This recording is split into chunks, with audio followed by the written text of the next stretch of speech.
Nous disions donc méfie-toi de l'eau qui dort. Aujourd'hui, j'hésite encore entre schizophrène et jusqu'au dernier souffle. Ah, ça se vaut hein, quand même les deux.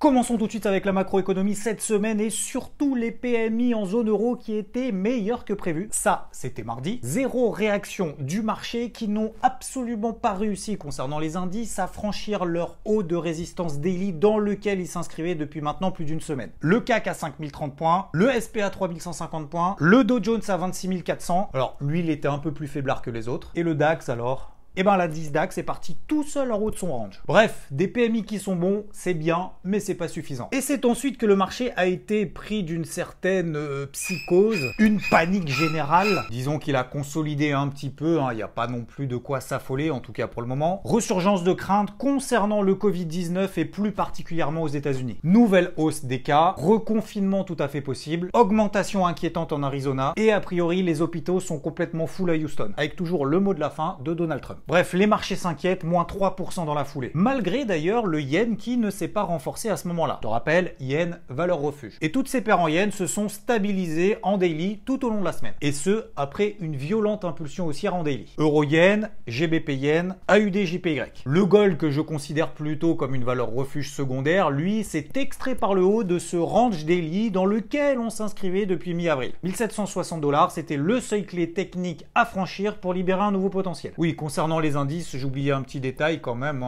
pas des moindres, c'est qu'ils sont sortis par le bas de leur fameux range daily. Les indices américains ont quand même réalisé à la suite de cette bougie impulsive baissière ce qu'on appelle un open en extrême. Et en plus de ça, du coup, ça a permis de former ce qu'on appelle un bébé abandonné. Bébé abandonné, mais pas en vrai, quoi. Ça, c'est pas bien. C'est une figure de retournement psychologique à l'image de celle qu'on avait vue la semaine d'avant concernant les Island Reversal sur les indices américains. Sauf que là, au-dessus des deux gaps, il y a une seule bougie. Voilà. Alors, pourquoi est-ce qu'on dit îlot de retournement et bébé abandonné? Parce que c'est un tout petit doji tout mignon. Et puis à la suite de ça, la Banque Centrale Européenne est passée à sa tête Christine Lagarde. Compte rendu de son opinion concernant la situation économique et sanitaire actuellement, la crise est passée. Et ceci avec une légère opposition avec ce qu'a annoncé le Fonds monétaire international, donc le FMI. D'ailleurs, petite parenthèse, Christine Lagarde était quand même à la tête du FMI depuis 8 ans, en succédant, rappelle-toi, à Dominique Strauss-Kahn. Salut, je bosse au FMI. Et donc le FMI a indiqué que les marchés étaient complètement déconnectés de la réalité de la situation, la réalité économique. Les indices donc qui atteignent des sommets, malgré la récession mondiale provoquée par le Covid, en précisant que les marchés pouvaient subir une sévère correction. Ah, c'est sévère, hein? C'est une mise en garde tout à fait justifiée vis-à-vis de ses prévisions, puisqu'elle estime que la zone euro devrait être en contraction de moins 10,2% cette année. Bref, chacun son point de vue, mais là, visiblement, on est un peu dans le binaire. Soit tout va bien, soit tout va mal. Et au passage, la Banque Centrale Européenne a indiqué qu'elle avait accepté de donner les documents aux autorités allemandes pour qu'elles puissent prouver finalement le caractère proportionnel de tous les achats d'obligations qu'elle a réalisés. Souviens-toi, la Cour constitutionnelle allemande avait ordonné à la Bundesbank de ne plus réaliser d'achat d'obligations au titre de la Banque Centrale Européenne et que si la BCE ne prouvait pas que tout ce qu'elle faisait c'était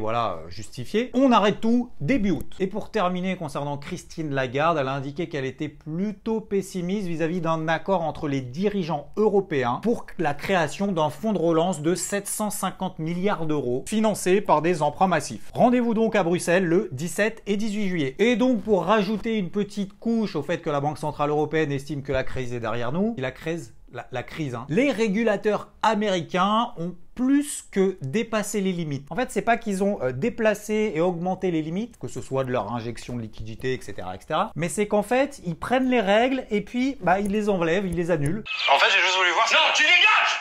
Et ça concerne la règle Volcker. Règle qui avait été instaurée en 2013 pour réguler les spéculations des banques. Éviter de prendre trop de risques auprès des hedge funds, pas trop s'enflammer sur les fonds à capital risque. Et ça y est, les vannes sont ouvertes. C'est-à-dire que tous les fonds garantis qui permettaient après la crise financière de pouvoir limiter les risques, et toute cette garantie-là, tu peux spéculer, plus de problème. Je rappelle que cette règle Volcker a été instaurée par l'ex-secrétaire général de la Fed, Monsieur Volcker, président de la Fed entre 1979 et 1987, qui malheureusement est décédé fin 2019. Et concernant cette règle, certains se sont pris quand même quelques amendes, que ce soit Goldman Sachs, mais également la Deutsche Bank, pour laquelle elle a reçu une amende de 157 millions de dollars. Donc finalement, on rejette, on annule toutes les leçons qui avaient été tirées de la crise financière. Donc le danger, oui, on reflirte avec. Et ça renforce finalement ce sentiment de marché pour lequel finalement il n'est absolument plus corrélé à la situation réelle, comme l'a indiqué le FMI, et comme je te l'indique déjà depuis plusieurs semaines, que ça soit macro, micro,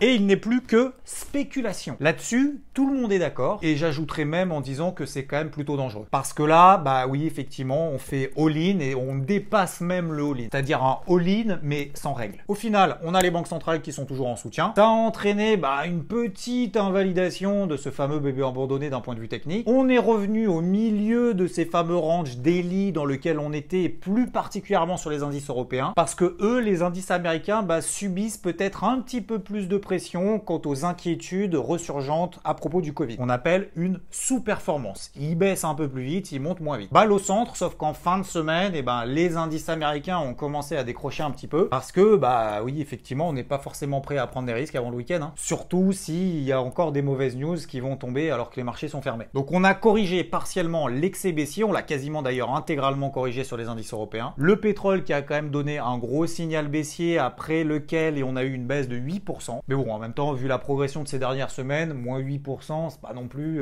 dramatique. Et donc c'est simple consolidation pour le moment. Donc on le disait la semaine dernière, méfie-toi de l'eau qui dort, c'est exactement ce qui s'est passé, les marchés se sont réveillés d'un coup, après nous avoir un petit peu endormis. Et là, peut-être qu'à un moment donné, les marchés vont commencer à se poser la question en disant, bon, les injections et l'effacement de quelques règles qu'on avait mis pour justement garantir la stabilité de tout ça, ça va bien à court terme, mais à un moment donné, ça fait pas tout. Bref, en swing, ça reste quand même relativement compliqué. Semaine prochaine, va falloir véritablement être dans les starting blocks. C'est pas simple d'anticiper, on a des grosses impulsions baissières, contrées rapidement, puis derrière ça repart. D'autant plus que la semaine prochaine, va falloir rester attentif, notamment aux chiffres du chômage américain mensuel, donc l'ADP et le NFP. Quand bien même, je rappelle que les chiffres de l'ADP ne représentent qu'une dizaine de jours dans le mois, et que les chiffres du NFP du mois précédent ont été erronés d'à peu près 5 millions de personnes. On va suivre quand même. Et qu'est-ce qu'en pense notre nouvel intervenant là? Qu'est-ce que t'en penses? Est-ce que tu veux dire un mot à tout le monde? Bon, faut se méfier de l'eau qui dort, visiblement. Et il n'y a pas que l'eau qui dort. Je te souhaite une bonne semaine et je te dis à la prochaine. Ciao!